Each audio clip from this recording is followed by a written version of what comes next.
Good evening, everyone.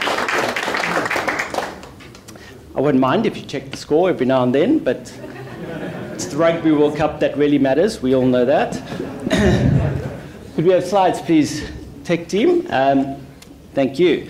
So, 17 years. What does one learn in 17 years of helping founders scale? So, as mentioned, we fund founders like you. We advise founders like you. We run growth programs for founders like you. We are founders like you. And you pick up quite a lot in 17 years. We do it for a very specific reason. The reason is because we have more kids hungry than fed. And there's a very powerful way to change that, which is to move households from 0 to 1 stable income. So that's why we do what we do, and that's why your success matters to us. So I care a lot about what we do. I love the company we run, but I care about other things too. I like writing because I believe in the power of living words. I love writing on the physics of life, business, my faith. I have about 50 books inside of me, and I have got none on the shelf. And the reason I think I have none on the shelf is because I am a founder. And so I get up most days and I spend my life in the whirlwind, running from fire to problem to client to cash crisis to payroll to the next urgent thing. And over the last 17 years, we have inched our way forward one bloody inch at a time. And that's why I have 50 books not on the shelf. So how to tame the whirlwind, get our lives back, run a company we love. That's what I want to talk about today. And the good news is I will have one book on the shelf next year because of the things that we have learned over 17 years that we're doing and that are working, and which will get me to 3-day weeks and publishing books next year. 3 things that founders who have companies they love do well. And so I'm going to tell you about these things, firstly through a story. I'll come back to that little badge and its role in the story. None of the people in this photo made the next month alive.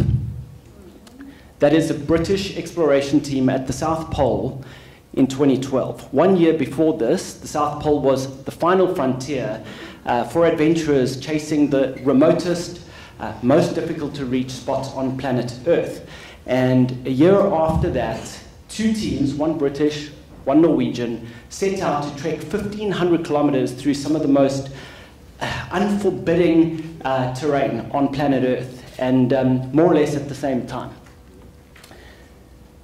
That looks like a celebration photo for the British team. But that's the Norwegian flag they found there when they arrived, about 5 weeks after the Norwegian team got there. The British team was led by Sir Robert Falcon Scott, a meticulous planner with the dream of being the first to the South Pole. He was also a scientist, and he had the ambition of undertaking some cutting-edge science while on the way to the South Pole. And so his team set out with that equipment and, therefore, ponies with the brute strength to carry it all and the extra people that were needed. And that is the British team. Around about the same time, a gentleman called Roald Amundsen set off with his team, Norwegian team. This team knew how to travel in cold conditions. They were expert skiers. They knew how to work with dogs. And so they set off, the 2 teams, at about the same time. This, again, is a photo of the British team when they arrived, unfortunately 5 weeks after. The Norwegian team had arrived and left and were almost back at their ship by this time. Very depressed, disappointed, the British team took this photo and set off on what would be a grueling trip that none of them would survive back. So, what do we learn from this story? 3 things that the one team got right and the other team did not, leading to each one of them perishing on the way back. And those are strategy, team, and system. 3 very simple words, 3 tricky things to get right. So let's talk through them one at a time.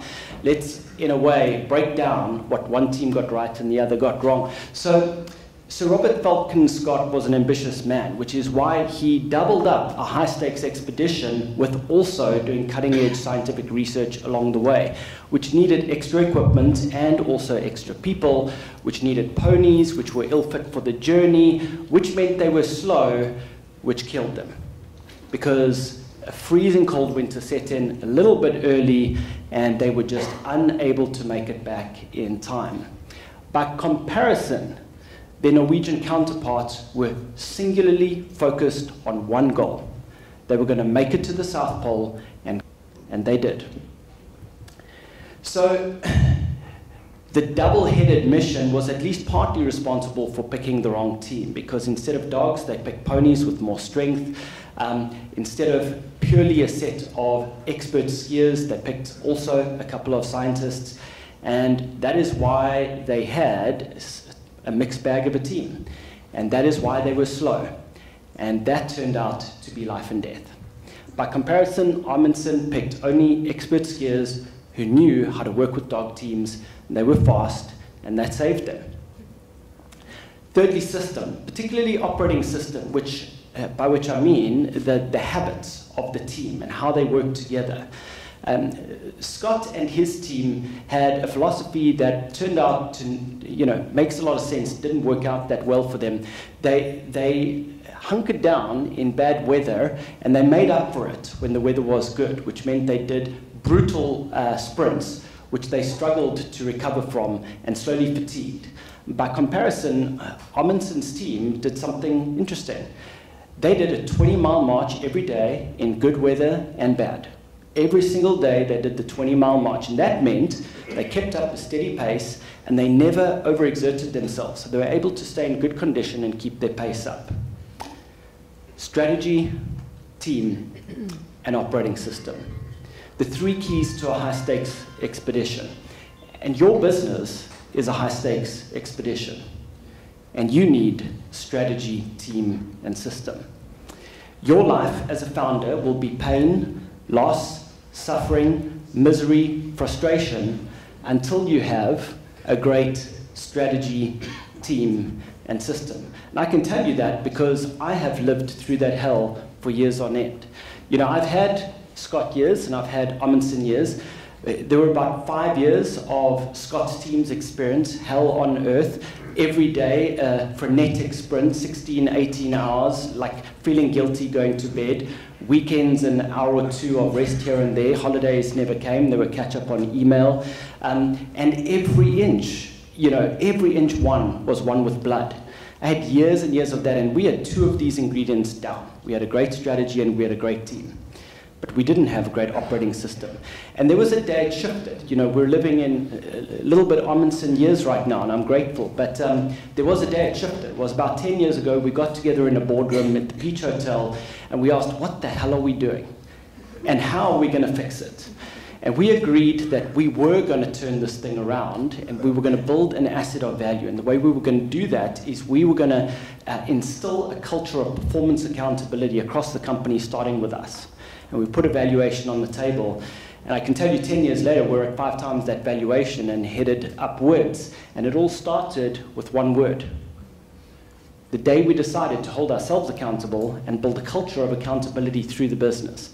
Now, there's more to it than that. I'm going to unpack 4 extra insights on what we've learned and how that's worked for us.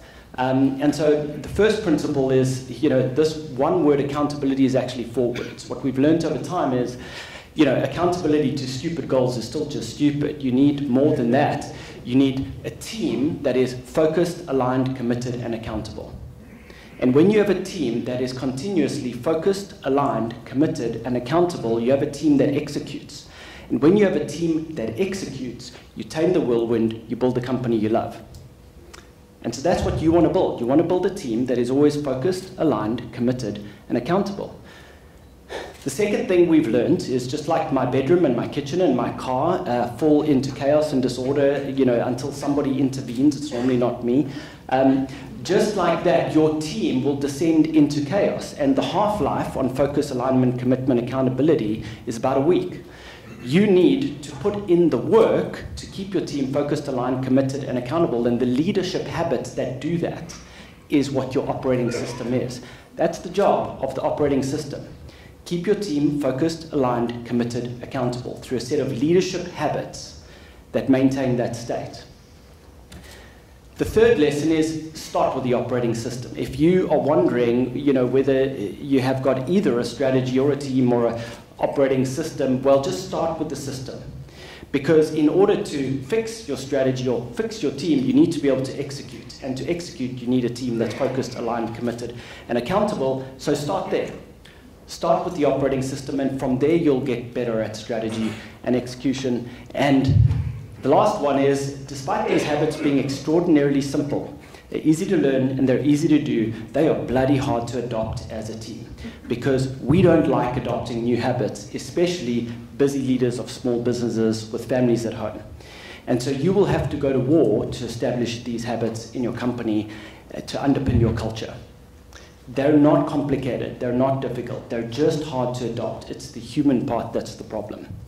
And so focus there. In fact, we're so convinced that this is the number one thing and that it is the number one difficulty, that is the company we're building next. The company we're building next is a software platform to help you with those habits, because those habits are so easy to do and so hard to adopt. So that's coming in January. It's a platform called Next9, and if it sounds like you need any of this, shoot me an email and we'll send you more information. There's my email address. So, strategy, system, and team. It's what you need in order to have a company that tames the whirlwind and becomes a company you love running and helps you get what you want out of your business. But start with the operating system, because that is where you will build the platform for your leadership to help your team function and feel like a winning team. That's me.